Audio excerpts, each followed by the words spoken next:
Welcome to Speakeasy Spirits. Today I want to make you two of my favorite simple cocktails. The first one is going to be a 3-ingredient cocktail called Elder and Wiser, and the second is the Triple A, and they both use apple juice.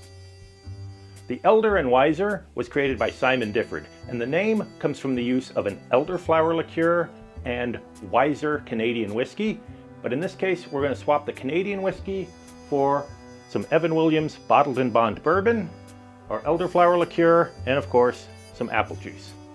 Because we want to keep a crystal clear color on this cocktail and it's not using any citrus juice, we're going to stir this one. So let's start with a mixing glass and ice, or you could build this right in the glass. We're going to start with the apple juice, and I'm just using Mott's apple juice, but you could definitely do this with fresh pressed apples, even an apple cider. With the cider, you're probably going to lose that crystal clear look to the cocktail though.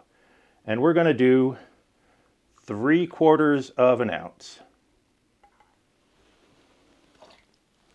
Then we're also going to use 3/4 of an ounce of elderflower liqueur. You can use any elderflower liqueur, Saint Germain. In this case, I'm using Saint Elder. And again, this is 3/4 of an ounce. It's equal parts apple juice to elderflower liqueur. And last, our whiskey. Evan Williams Bottled in Bond is my go-to for a house whiskey for making cocktails. It's a good bourbon for mixing. It's going to have the proof to stand up to anything you want to use it in. And here we're going to use 1.5 ounces. The ratio on this is really easy to remember. It's 2 parts bourbon, 1 part elderflower liqueur, 1 part apple juice. Now we want to stir this until chilled.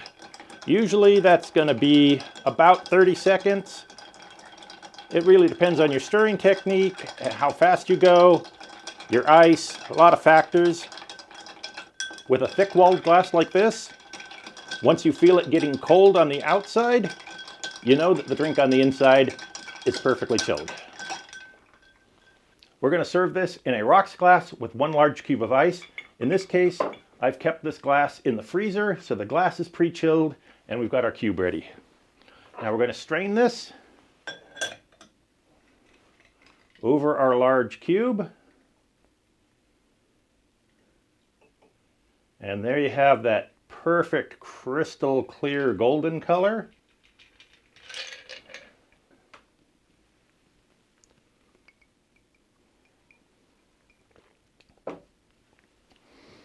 Oh, that is really good. Apple juice is such a mild flavor that it doesn't overpower the bourbon. It adds a nice sweetness, but you still have that cherry and oak notes that you'd expect of a good bourbon. The elderflower rounds it out with a floral note. If you like an old-fashioned a little on the sweeter side, then this might be a good cocktail for you to try next. This next cocktail comes from Dick Bradsall, a bartending legend. He's created a lot of fantastic recipes, but this one isn't very well known. It's called the Triple A because all 3 ingredients start with the letter A. We've got apple juice, almond syrup, and, love it or hate it, absinthe. I say love it or hate it because absinthe is kind of a controversial ingredient. Its predominant flavor is anise, or black licorice, and it can really dominate the flavors of a cocktail, even in small amounts. I normally use an atomizer to just make a little spray of absinthe in a glass, and even that you can taste. But here, we're going to use 1 full ounce of absinthe. It sounds like it's going to be overpowering, but trust me, it works in this cocktail. This is going to be a shaken cocktail, and we're going to start with that 1 full ounce of absinthe. Now in an absinthe service, normally you would dilute your absinthe with water, and that's exactly what we're going to do here. We're going to add an equal part, 1 full ounce of chilled water. And now the almond in our AAA. This is orgeat, which doesn't start with an A, but it is an almond syrup. It's mostly almond milk and sugar. You can buy this pre-made at good liquor stores. You can find recipes online for a homemade orgeat. Either way, store-bought or homemade, they're both delicious. And we're going to use 1 full ounce of almond syrup and apple juice. Again, 1 full ounce. This is mostly an equal parts cocktail. I say mostly because to balance this out, we're going to need 1 more ingredient, a 1/4 ounce of lime juice. A 1/4 ounce may sound like a small amount, especially with some powerful flavors like absinthe, but I think that is what really balances this cocktail and makes it all work together. Now we're going to shake this over ice for about 15 seconds.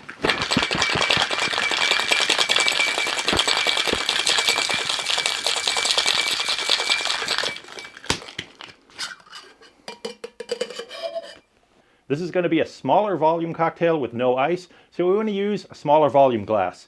In this case, a Nick and Nora or a smaller coupe would be perfect. We're going to double strain that.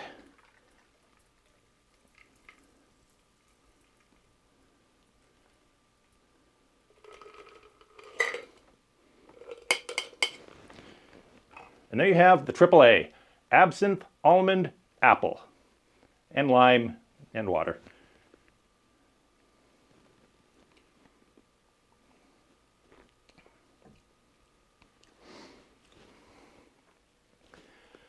It's amazing to me how subdued the absinthe is in this.